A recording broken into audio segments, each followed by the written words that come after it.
Praise the lord. దేవుని యొక్క శక్తి కలిగిన నామానికి మహిమ కలుగును గాక.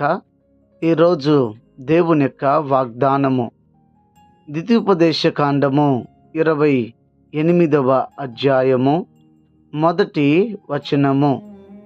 నీవు నీ దేవుడైన యెహోవా మాట శ్రద్ధగా విని నేడు నేను నీకు ఆజ్ఞాపించుచున్న ఆయన ఆజ్ఞలన్నిటినీ అనుసరించి నడుచుకొనిన ఎడల నీ దేవుడైన యెహోవా భూమి మీదనున్న సమస్త జనముల కంటే నిన్ను హెచ్చించును అని ఇక్కడ రాయబడి ఉంటున్నది.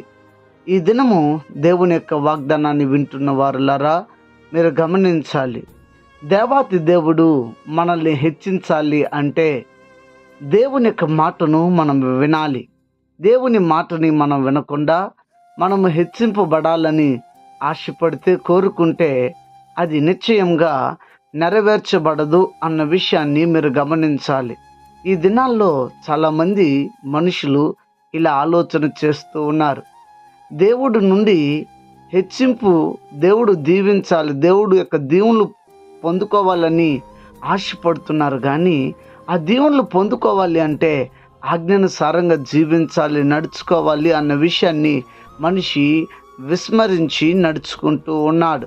అయితే తత్ఫలితంగా దేవుడు హెచ్చింపుకు బదులుగా, హెచ్చించడానికి బదులుగా మరి తగ్గింపు జీవితం కలిగి మనుషులు దుర్భర పరిస్థితికి వెళ్ళిపోతున్నారు.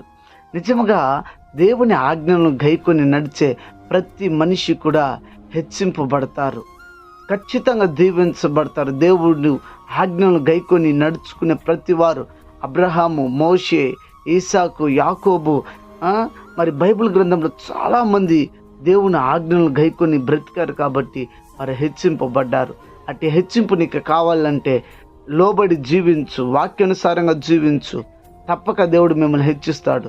ఆయన హెచ్చింపును మాత్రం కోరుకుంటే ఆయన హెచ్చించుడు. ఆయన ఆజ్ఞలకు గైకొని నడవండి, దైవాశీర్వాదములు మీరు పొందగలుగుతారని తెలుసుకోండి. చాలామంది దేవుడి దగ్గర నుంచి ఆశపడుతున్నారు, కానీ లోబడని జీవితం ఉంటే ఏ మేలు దేవుడి దగ్గర నుంచి నువ్వు పొందలేవు అన్న విషయాన్ని గమనించి ఇప్పుడైనా లోబడి జీవిస్తానని దేవుడి దగ్గర ఒక తీర్మానం తీసుకొని ఈ దినము ఈ దినాన్ని ప్రార్థనతో ప్రారంభిద్దామా? ప్రార్థన. ప్రేమ కలిగిన తండ్రి, కృపగలిగిన రాజా, దయగలిగిన దేవ, నీ ఘనముగు నామమునకే స్తోత్రాలు స్వామి. మీరెంత నమ్మదగిన వాడు, మర్చిపోడక నిద్రతే కాదు. ఈ సమయం ముందు ప్రత్యేకించి నీ యొక్క వాక్యాన్ని నేను ధ్యానించి కృపనిచ్చారు, నీకు వందనాలు. తీర్మానం తీసుకున్న బిడ్డలకు తీర్మానం స్థిరపరచండి, బలపరచండి, ఆశీర్వదించండి. అనారోగ్యం చేత ఉన్న వారికి ఆరోగ్యము, ఆర్థిక ఇబ్బందులు ఉన్న వారికి విడుదల, రక్షణ లేని వారికి రక్షణ ఇచ్చి ప్రతి వారిని కూడా నీ రాకడకు సిద్ధపరచమని క్రీస్తు పేరిట వేడుకొని ఉన్నాము తండ్రి. ఆమేన్. God bless you. దేవుడు మిమ్మల్ని దీవించి ఆశీర్వదించునుగాక. ఆమేన్.